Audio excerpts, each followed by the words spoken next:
Your Excellencies, President of the French Republic, Mr. Emmanuel Macron, Prime Minister of the Hellenic Republic, Mr. Kyriakos Mitsotakis, ladies and gentlemen, welcome.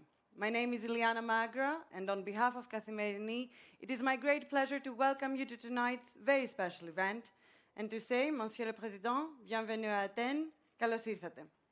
We are gathered at the Roman Agora of Athens to reflect on the challenges that lie ahead for Europe's future, at a time that feels like a critical turning point in global history.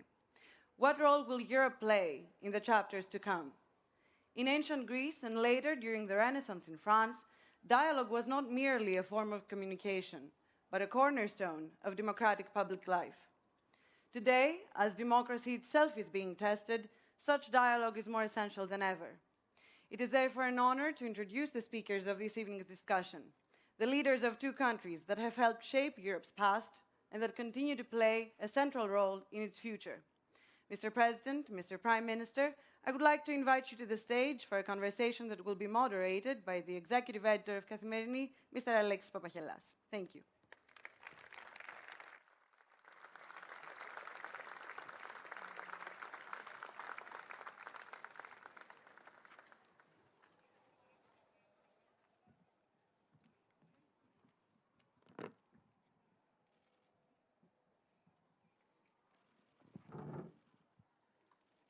Well, Mr. President, I'm very glad to welcome you on behalf of Kathimerini. Mr. Prime Minister, thank you very much for being here. Well, Mr. President, we rarely agree on things in this country, well, in every country these days, I guess. But one thing we agree on is that we're very thankful for your leadership and vision for Europe in these very difficult times. And also thank you because you keep up a great tradition of France being a very close strategic friend of Greece and of leadership in that respect. So we thank you for both of those.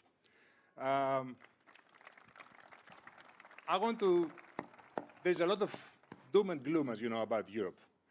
And you are very concerned about it. You say we have to stop sort of putting ourselves down. You said that in a speech. The thing is, are you worried that Europe is becoming a bit irrelevant these days? I mean, with what's going on in the world, especially now in the Middle East, do you have the feeling that we're becoming like an armed NGO or a think tank and, you know, we're becoming geopolitically irrelevant? Thank you very much, not just for your words, but this welcome. And I want to thank you, Mr. Prime Minister, dear Kyriakos, for this invitation, for this visit, and thank to all of you to be here. I think exactly the opposite. I think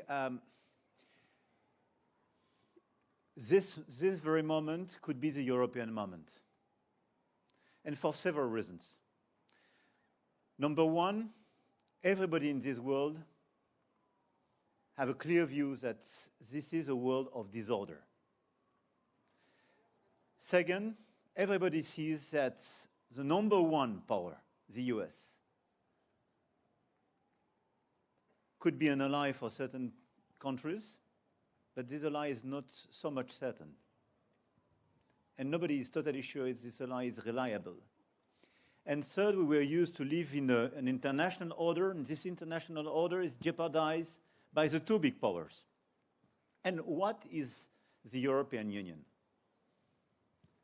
A place of predictability and reliability. And I think it has a lot of price. When we have partners, we are with them. And by the way, Greece and France, during the past few months, we acted day one with the Gulf countries when they were attacked by Iran. Yesterday, we were with the president of the European Council right after his trip to the Gulf countries, and he reported to the whole group that Greece and France were celebrated by UAE and other countries because the very first day we sent air defense system. We have our Rafale. We sent additional Rafale to protect the countries. We sent 70 new generation, the air defense system we have. And we contributed concretely, day one, to their defense. And I think you should not underestimate this point. So we are reliable, we are predictable. But more than that, I think when you look at the global picture, Europe represents, when you aggregate our capacities, a huge defense power. Europe represents a very relevant trade player We represent something like 16% of global trade, the same as China. US is 15%. We are an actual financial place. And by the way, we improve the links between Greece and France during the past few months with an important merger on the platform of Euronext. And if you take all the different categories, we are at scale.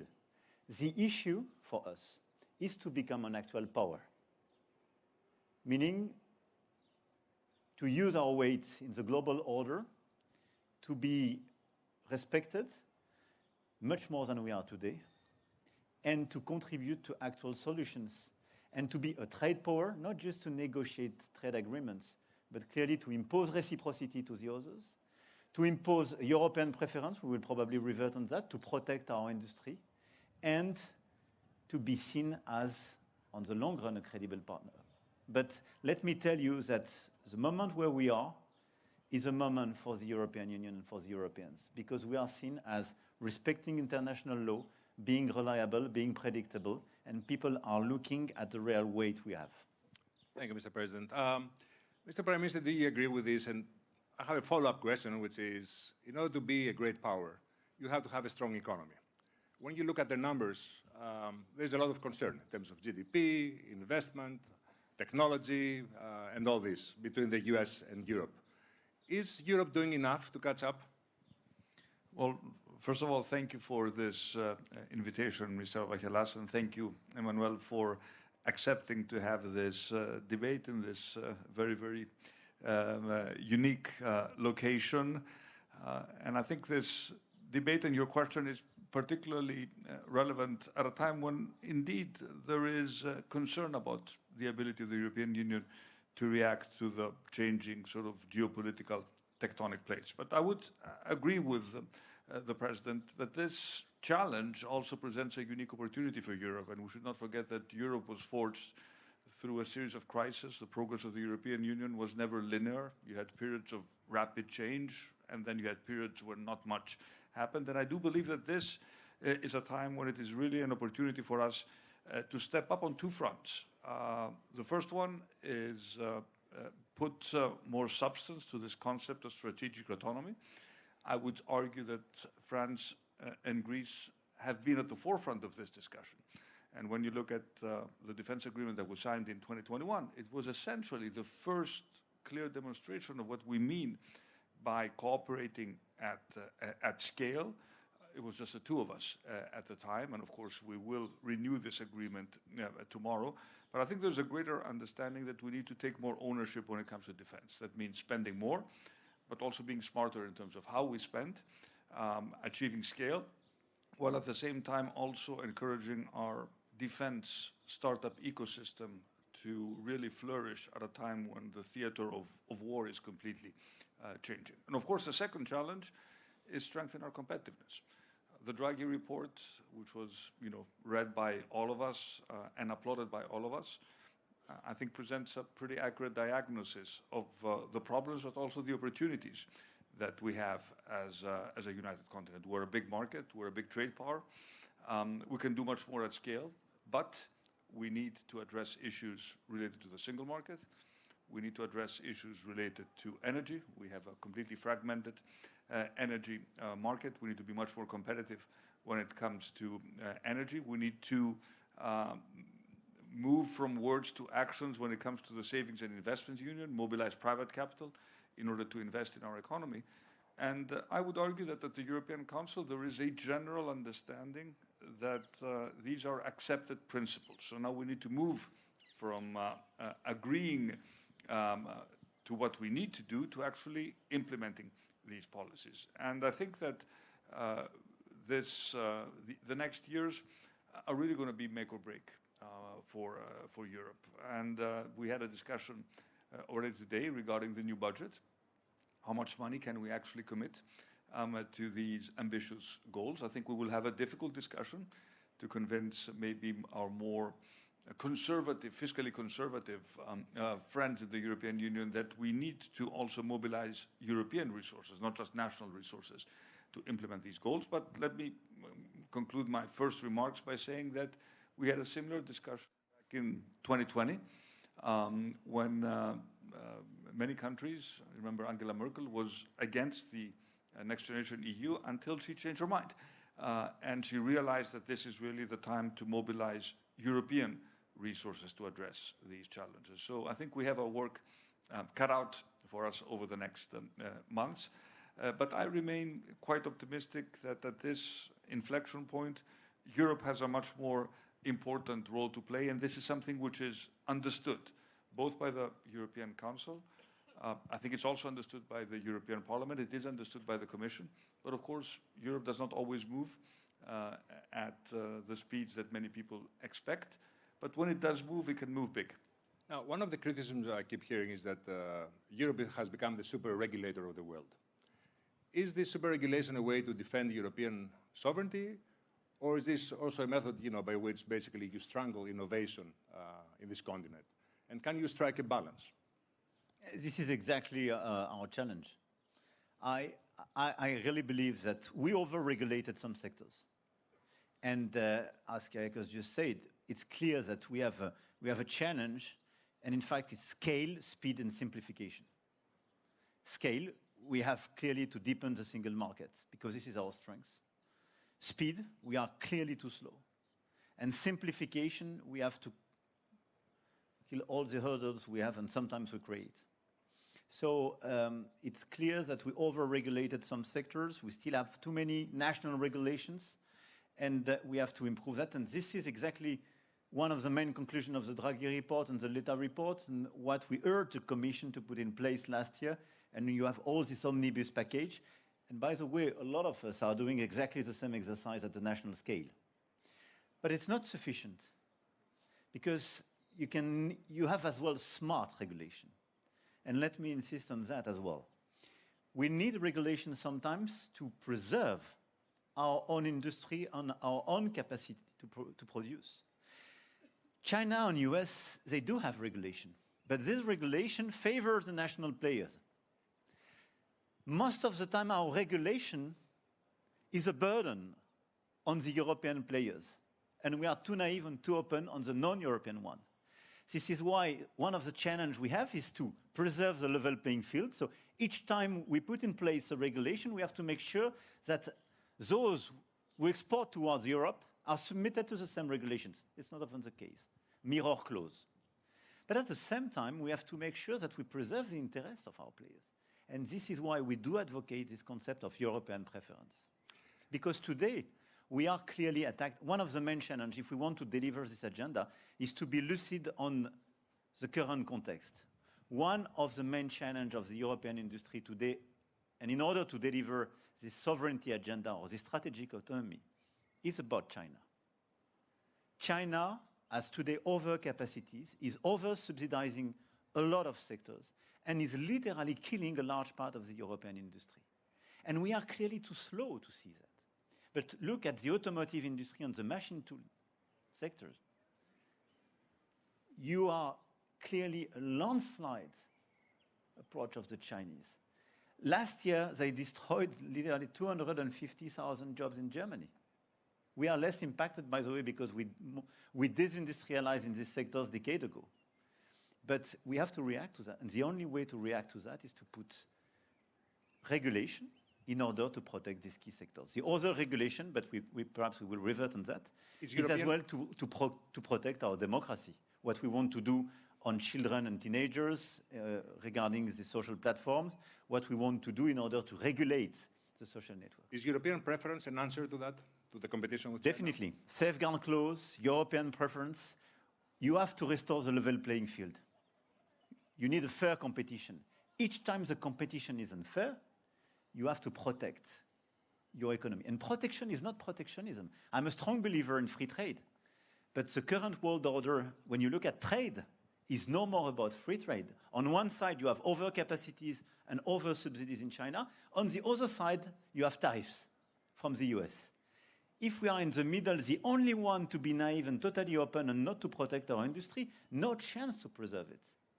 And look at what the Chinese are doing on critical minerals, for instance, and rare earths. They are taking a lot of these capacities. killing the competition. When they still have competitors, they create dumping conditions to kill the existing capacities when they are in our hands. And when we are naive, our own producers go to the Chinese in order to be more competitive.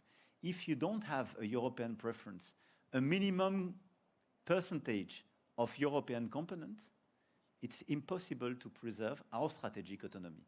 And when we speak about strategic autonomy, it's obviously about defense and security, but it's as well about industry, agriculture, technology, finance. Let me end this part about the economy by asking this. All these, like the capital market union and all these kind of reforms, to some people in this very fragmented political landscape, they seem like a design of the elite. They don't really, mean anything to the average person. And we live in a very polarized world. So how do you convince people? You both have difficulties in that, in both countries. How do you convince them that this is a goal that you have to achieve that will make a difference in their own lives? Mr. Prime Minister?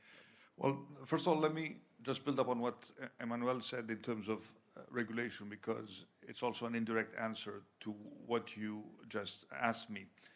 The 28th regime, the idea that you can have one legal construct applicable to startups through which they can operate in the entire European Union was a recommendation by Enrico Letta, something which was enthusiastically supported by us and will become a reality very soon. This is an example, I would say, of smart deregulation, but also regulation at the European level.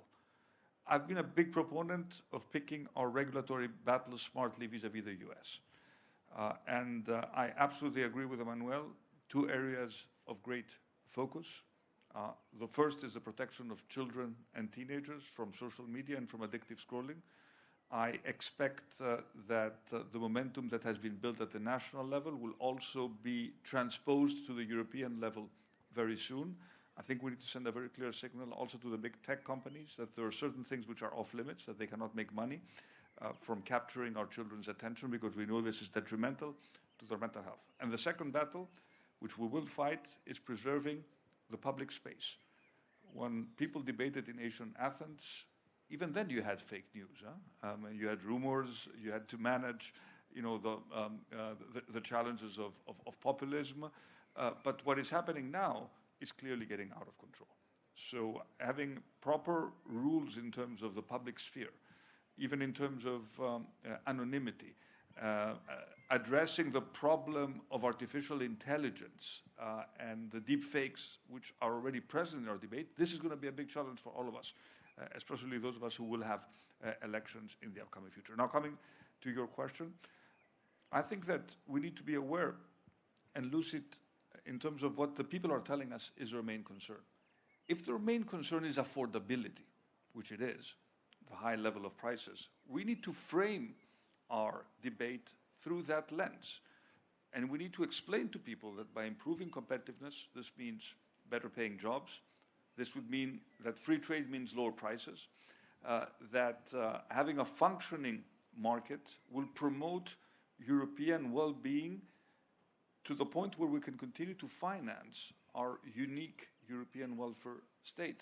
So I think you're right in terms of not making these debates very technical and not using the traditional Brussels language, and to explain to people why, for example, a free trade agreement can be good for our olive oil producers, because we are opening up the market in India, for example, and that it will promote exports this way, and why supporting the startup ecosystem will mean bringing back French people or young Greeks from the US to actually work and build foundational AI models in Europe, because this means better wages, more productivity. So making this connection between the macro performance, what it means to improve productivity, and what this means for everyday people, it's critical.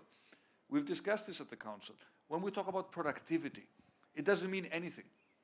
It doesn't mean anything. People are struggling today with prices, and the answer to that is better wages, lower taxes, but you can only do that if you improve the productivity. Okay, Mr. President? How do you make people understand that this is, they have to take ownership of these reforms as well? The capital market union, it was your question. One of them is the capital.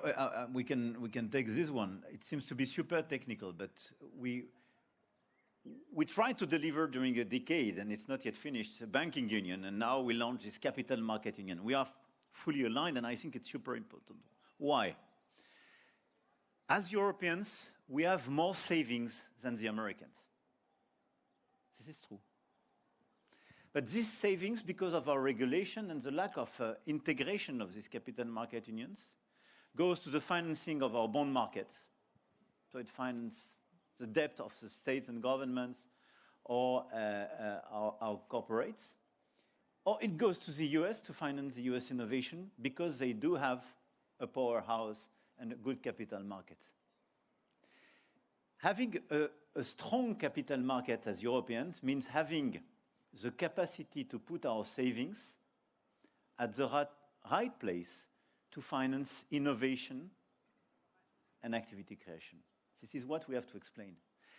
And all of us, we want to have the best innovation of this world. And at the same time, we want this affordability, we want to be part of the world, we want to create jobs, we want to have this innovation, and we want to be free and independent.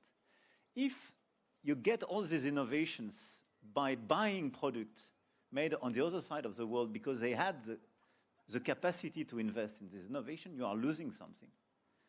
And clearly there is no reason why, regarding the amount of savings we have, we are not able to channel properly these savings to the financing of innovation and equity.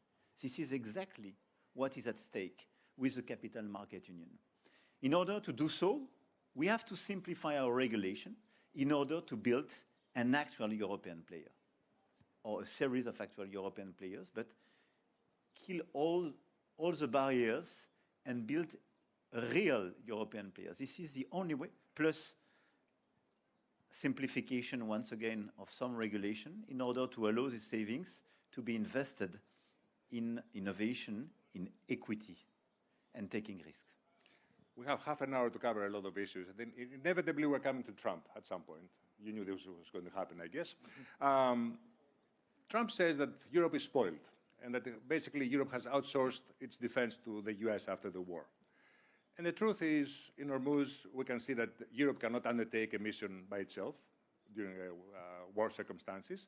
And even in Ukraine, if there's going to be a security commitment by the Europeans, you cannot do this without the backstop by the US or air cover. How is this going to change?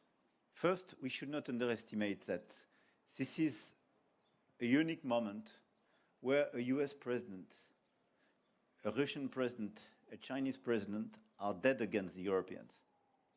So this is the right moment for us. Wake up. And if... There have been many wake-up calls, Mr. President. Yeah, but I mean, if we don't believe in ourselves, no chance that the others will say suddenly they are super guys. So we have to be a little bit self-confident and deliver an agenda. And let me disagree with you on Ukraine, taking the example. When the war started in February 22, a lot of people were skeptical about our capacity to react. But matter of fact, what happened?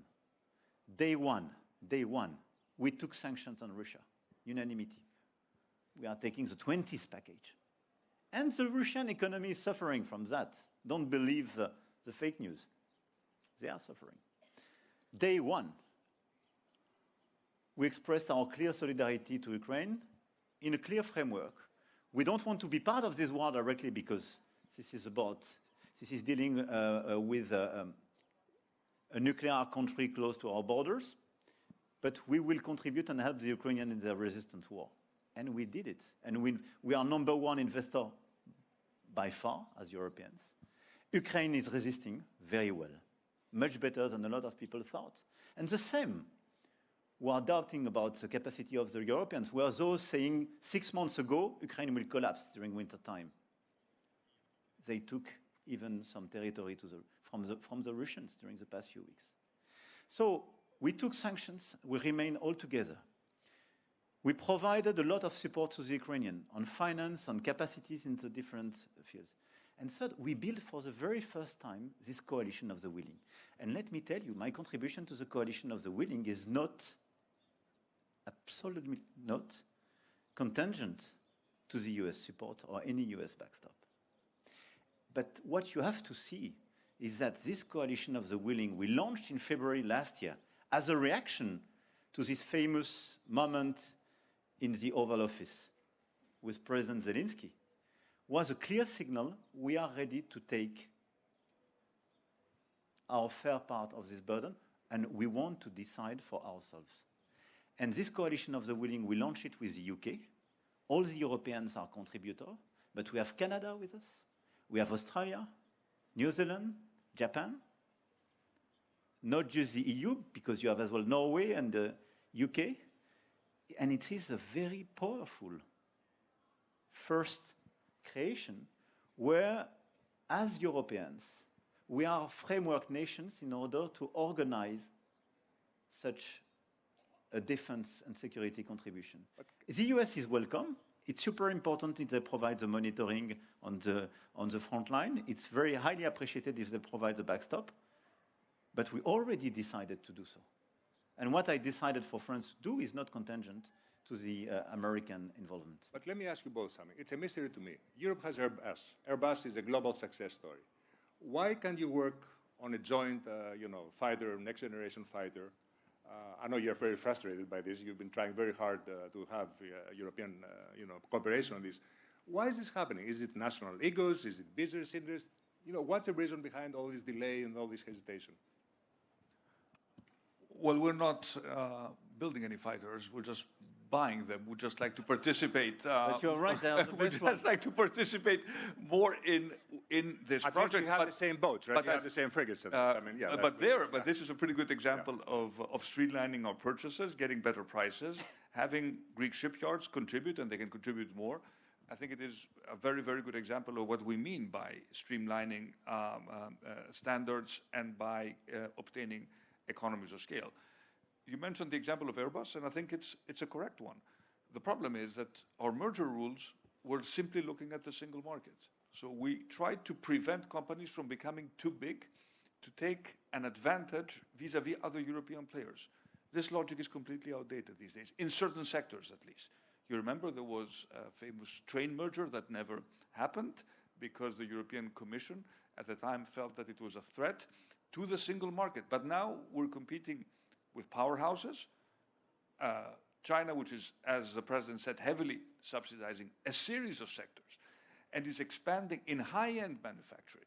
And we should be perfectly lucid that the combination of AI and robotics at the scale at which is happening in China is a colossal threat to our entire manufacturing sector, not just the sectors where the Chinese are competing now. So we need to be aware of that. So change the merger rules and be more generous with European champions. For example, I mean, we are a medium-sized country. When Euronext came and wanted to buy our stock market, the opinion of the government was positive, because we understand that we need to be part of bigger companies in order to achieve scale. And when it comes to the next generation fighter, I really do hope that you will find a way to sort it out with the Germans, because it seems inconceivable to me, because we want to be part of this project, that we will be faced with a choice of choosing between two sixth-generation fighters. We don't have the luxury in Europe to do that. So I have full confidence in Emmanuel and Friedrich, because they know they take this very seriously. There are companies, of course, there's Airbus, there's Dassault, not always very easy to deal with, but I really think we need to twist their arm. We have to have one sixth-generation fighter. Can you deliver on this front, Mr. President? We have to deliver. And I think there is this is to be consistent with what we've said from the very beginning of this discussion. If you look at the global competition and the global order, what we need as Europeans is common standards, much more simplification.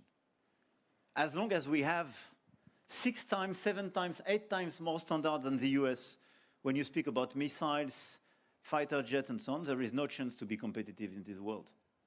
So it goes through mergers, it goes through common projects, it goes through best athlete approach. We have several ways to do so. But we have to go beyond both the national interest and the company's interest because this is a strategic issue. And for me, defense and security is a very good example of what we've discussed from the very beginning, how to have this strategic autonomy. To have strategic autonomy is to buy European and to produce as Europeans. And this is why, this is, by the way, what we are doing as well on submarines together.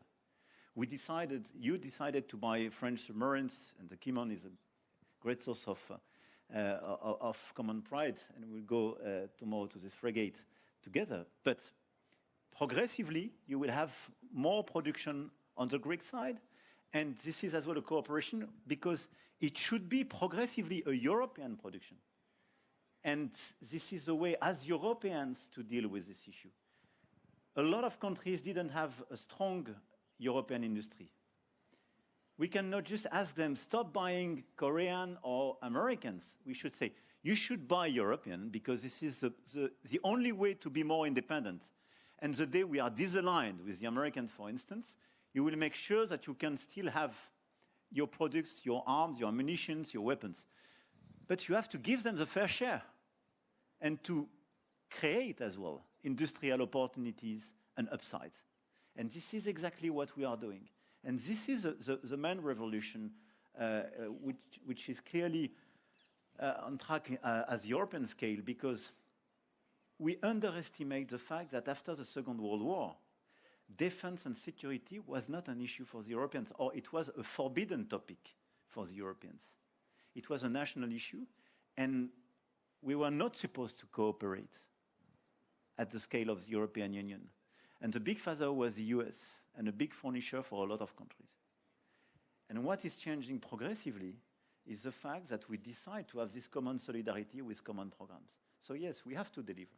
Yeah, and if I may add, there's also a deep political dimension to this. I think President Trump, in his own way, was right back in 2017 when he said that Europe is not doing enough when it comes to defense. Greece was probably an exception in terms of our spending as a percentage of GDP for our own national reasons. But the truth is that we are spending much more now. But there is an additional dimension that goes beyond the industrial cooperation, and this has to do with our commitment to support European allies in case of a possible threat. What we did in Cyprus was a game changer, because essentially we responded to a request by a member state, which was attacked, and essentially we put we operationalized Article 42, paragraph 7 of the treaties, which is an article no one spoke about until a few years ago. We have a mutual assistance clause in our treaties, and this is our European responsibility. We never spoke about it because we thought that NATO would always do the job. And of course, NATO is there, and Article 5 is a credible deterrent. But what about those countries that are not members of NATO, such as Cyprus? So this is an opportunity to also send a signal that we need to take this article much more seriously. We need to look at the Cypriot lesson, think about what could happen in another case, have exercises in terms of what it would mean if we were again to offer support to a European country under threat. So this is a political statement that we don't just rely on NATO, and we're both of us NATO members, but we don't just rely on NATO, but there's also a stronger European dimension. And by the way, I think this is also good for NATO. I think rebalancing the relationship with the US inevitably will be the result of a stronger Europe. Otherwise, the relationship is going to be lopsided, and we will be eventually pushed around without being able to assert and defend our own positions. We're down to the last 20 minutes. I want to ask you, with all respect, to keep our conversation a bit brief so we can cover a lot of things. You called NATO brain dead a long time ago. It was probably the right prophecy. I think NATO is now in the intensive care. You think it's going to survive? I mean, this morning we heard the Pentagon is thinking about kicking Spain out of NATO. Do you think there might be a European NATO? What is that going to look like? I think first we had a wake-up call provided by President Putin in 2022. and it was the original objective of NATO. But it's clear that NATO is under pressure. First, because it's clear that the Europeans had to take their fair share of the burden, what Kyriakos just mentioned, and I agree with him. So everybody is spending more. And at the same time, there is now a doubt on the Article 5, not put on the table by the Europeans, but by the US president. And I mean, it's clearly de facto weakening the strength of the alliance. I think NATO is very useful, first for interoperability, second because it was a very interoperability of our equipment, our armies and so on, and it is a source of efficiency. And because it's a good strategic alliance, very useful for all of us. But I'm a strong believer in the European pillar of NATO. I advocated that years ago. As your Prime Minister mentioned, we together pushed forward this agenda of strategic autonomy, and this is where we are. So my view is that we have to strengthen this European pillar. We should not be the one to weaken NATO. We have to preserve NATO and its interoperability, but the Europeans have to be much stronger and work together and launch together common operations. And what we are ready to do in the Baltic Sea, in the Arctic region, vis-à-vis Russia on some security issues, on Ukraine with the coalition of the willing, in Eastern Mediterranean Sea with our common operations, on Hormuz Strait. It's not NATO operations. This is the Europeans working together and building common security solutions. So I really believe that what we are creating is a European pillar of NATO, but as well a European capacity of defense and security. I'm trying very hard to find something you disagree on. So I'm going to ask this with a bit of hope that you might have a bit of disagreement, which is, China is looming over the horizon. There is one school of thought which says Europe cannot deal with China without the US and vice versa. You seem to be thinking that Europe can do it on its own. Is that true? I'm in favor of a de-risking strategy. I'm not in favor of any decoupling strategy. De-risking is very consistent with the strategy of being more independent or having more autonomy. De-risking is just to say when we have excessive dependencies, we have to fix it, either through diversification or through relocalization or more local production. And vis-à-vis China, we have excessive dependencies today on critical minerals and rare earths, on some green tech. And vis-à-vis the US as well, we have excessive dependencies. So I think the core agenda we should have is a de-risking strategy. I don't put an equal signal between US and China. We have the same values with the US, not with China. But I think what we should avoid is to rush on any decoupling strategy with China, because the result will be to increase our dependency to the US and to be seen the rest of the world are just the vassals of the US, which is not our future. And this is why I'm very much attached to this European independence. So vis-à-vis China, the de-risking strategy is feasible, but it's a 10-year strategy. We have to be very clear. We need this European preference. We have to put in place safeguard clause when they play on some sectors or they have excessive subsidies, as the Commission did on electrical vehicles, for instance.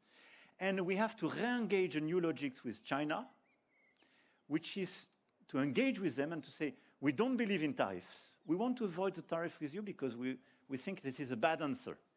But to a relevant question, we do have imbalances.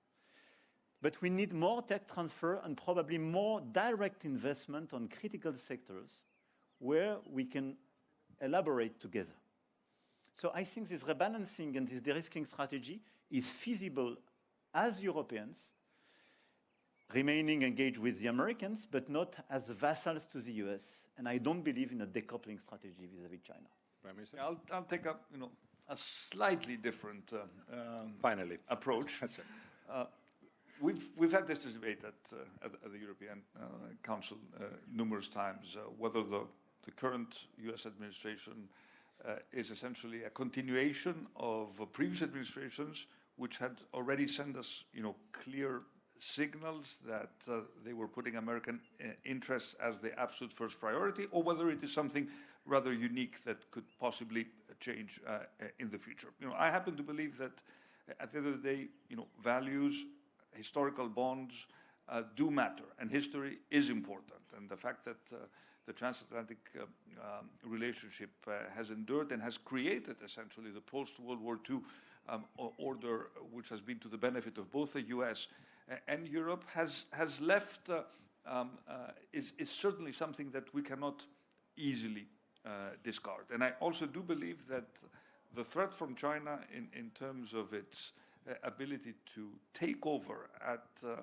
a very fast speed sectors and put our own industrial base under pressure is a very, very real threat. So I do see, potential for further win-win cooperation with the US, even if this seems difficult and complicated under the current administration. But I also do absolutely agree that we need to decide which are the key sectors where we need to commit serious public and private capital if we want to preserve our competitiveness and our strategic autonomy. We have not spoken about energy, but I do think that energy is absolutely critical for the well-being of our industry. You just look at the energy prices now. It is impossible for Europe and European industry to be competitive with these prices. Of course, we know the story. We were dependent on Russian gas. It was convenient, especially for some countries, but this is no longer the case. So we have to be quite realistic and ruthlessly pragmatic in terms of where we need to invest. I participated in a conference organized by Emmanuel on nuclear. It is inconceivable, and we are not a country that has civilian nuclear capabilities. But when I look at Europe, and I look at our ability to produce electricity cheaply, I see a combination of renewables and baseload power. And if we want to de-risk from natural gas, which we cannot produce at scale in Europe, and of course we want to move away from coal, which we have already done, by the way, in Greece, the only solution is to invest in nuclear. And we had nuclear. France built, tens of nuclear reactors, but we stopped at some point.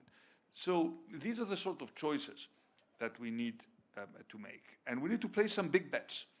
We cannot be all over the place. And this is just one example of those sectors, quantum, space, a certain dimension of AI, because it's difficult maybe to compete with the foundational models, but we need to... Mr. Prime Minister, we're coming down to the last 10 Sorry, minutes. I'm really sorry about this.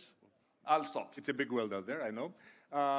Mr. President, I want to ask you about the difference between Trump 1 and Trump 2. And I wonder how challenging it is for somebody like you, because you seem to have a close relationship, which has its ups and downs, I guess.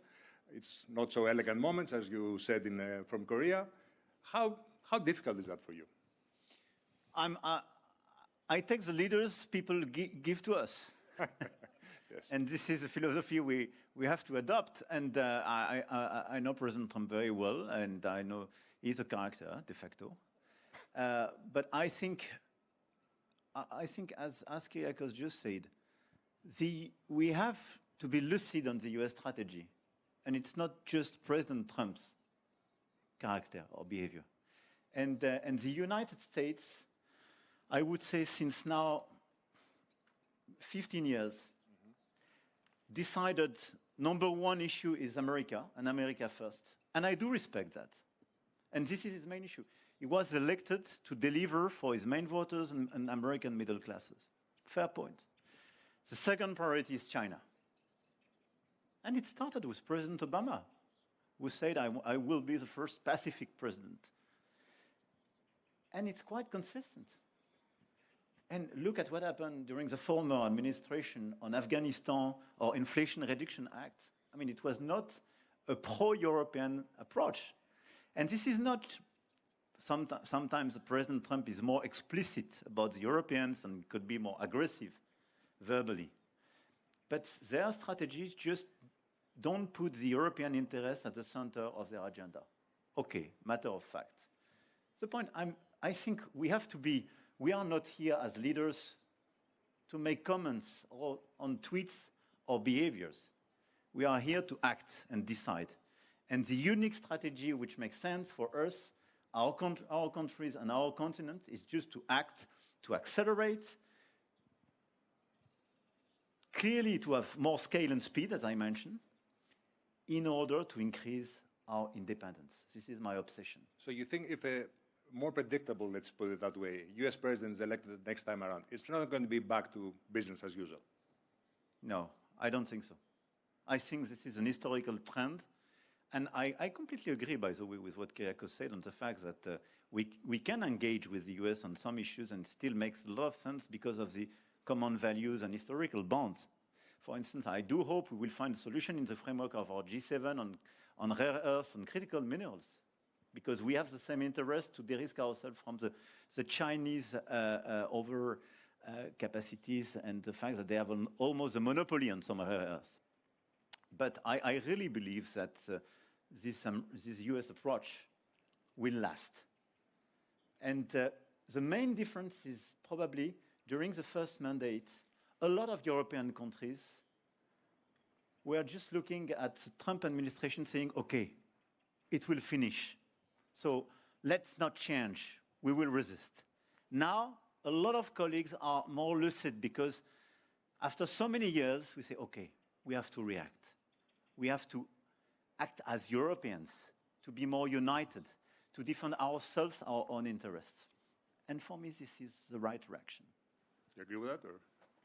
Yes, I do agree, and I think we need to also be aware that the world is not just Europe, the US, and China. Look at the opportunities we have in terms of establishing a partnership with India. Look at the role we can play.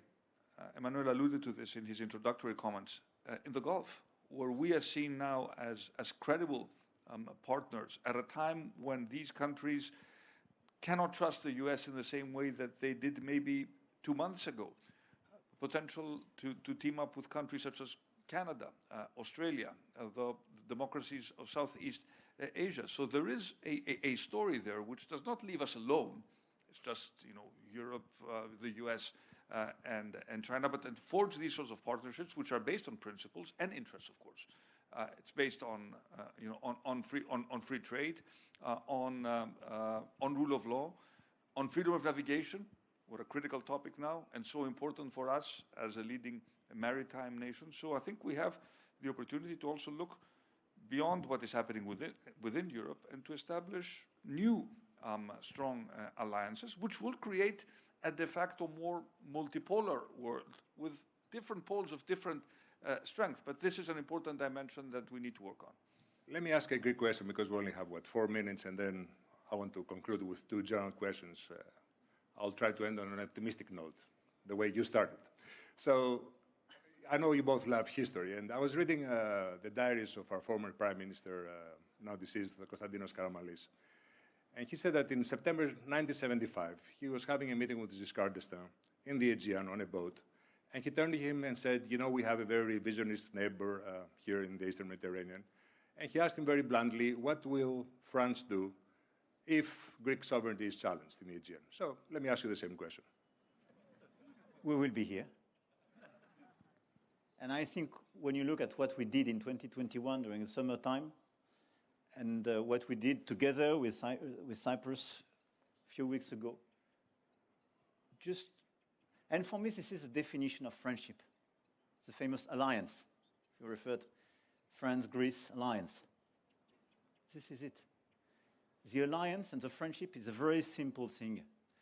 When you go to bed, you don't ask yourself, what will he do tomorrow? You know it. If your sovereignty is at risk, do what you have to do for you. We will be here. Let me ask you now, you said something that leaders need to be practical, no more moral posturing, as you say very often in your speeches. So I want to ask both of you, if there was one thing you're going to change, institutional, the economy or defense in Europe, within the next 5 years, a real deliverable, what would that be? Let me ask with you, Mr. Mitsotakis.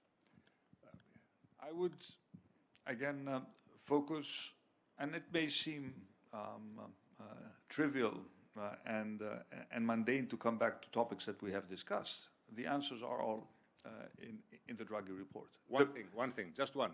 One thing, energy. Making sure that we have a true energy union with low prices for energy across the union, invest in grids, invest in renewables, invest in nuclear, and make sure that we have competitive energy for our industry. Mr. President? As he will deliver this part, I can take the second one. Because he's right, it's a constant. I will take AI and quantum. Okay. And now, sometimes we imagine you being in the council having discussions, especially informal discussions.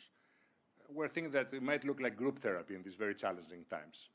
So if this is a group therapy and we need to end it in a very optimistic way, I want you to give us one reason we have to be optimistic today about the future of Europe. Look at us. Okay. But honestly speaking, look at what we achieved during the past decade. It never happened in our history, and we have the chance to be here. But we were the continent whose expertise was civil war. I mean, during centuries, we always had civil wars. And the initial project was a peace and prosperity project. We delivered the project. No more civil wars amongst Europeans. We should not underestimate this point. It's a unique creation. It's much more complicated. It seems to be super slow and complicated to a lot of people. But because this is a creation where 27 countries today work together without any hegemony. But we preserved peace on our continent. It never happened before. After that, we decided to make a common market, and we delivered prosperity. Now, we have to deliver geopolitical existence, I would say. And this is why we have to become a power, not just a peace place and a single market, but a geopolitical power. This is exactly what is at stake. But we delivered the first step. We wrote the first chapters. There is no reason we will be unable to write a new one. So yes, just be lucid on what we delivered all together. This continent is absolutely incredible in terms of civilization, in terms of strength, and our capacity to deal with our own complexity is incredible. And we can be a real power without using our way of life and the welfare state and ourselves. I say that with a lot of respect and friendship. In your country, you dealt with that. With a lot of courage 15 years ago. So it's clear that we will have to pass reforms. It will be very painful, and we will have to deal with other reforms in the future. But the magnitude of the reforms and what we have to do in order to deliver this agenda, I think, is totally feasible. The challenge for us, being democracies, is to convince our fellow citizens that this is the common interest. So my source of optimism is the journey we had all together and the capacity we have. Thank you. Mr. Prime Minister? If I were to put you on a plane and you would not know the destination, and you would land in any European capital, you would immediately understand that you're in Europe. Yeah. And there's something about our way of life that makes us attractive. Why do people want to come to Europe? Of course, there are issues of ensuring that our way of life is sustainable. We have a generous social model. We have free healthcare. We have less inequality. We still have more than we should, but we have less inequality than the US or even possibly China. So we like what we have. We're happy in Europe. It's just a question of with the European way of life. It's just a question of making sure that this European way of life is sustainable. I've been at the Council. Emmanuel has been there for 9 years. I've been there for 7 years. We've taken massive decisions. COVID, Next Generation EU, Ukraine. Ukraine would not have been in a position it is now if it were not for European support. It would have lost the war if it were not for Europe. The same may be true for the US, but it is certainly true for Europe. So we have taken very, very important decisions, and we just need to learn from our the major historical figures. When the time comes, and when the crisis hits, and when we understand that we don't have time, we take the right decisions. And I'm sure this will happen again at the negotiations regarding the next multi-annual financial framework and the financial capabilities we have to do and implement all the ambitious agenda we spoke about today. Well, Mr. President, I was watching President Trump the other day, and he was saying that people of Venezuela love him, and he's thinking that after his second term, if he will not have a third term, he will go to Venezuela and have a political career there. If you're thinking of along those lines, I can look at you in the eye and I can tell you Greece will be the place for you. And it's something that you have to think about. Thank you very much for this conversation. Thank you. Thank you. Thank you. Thank you, Alexis.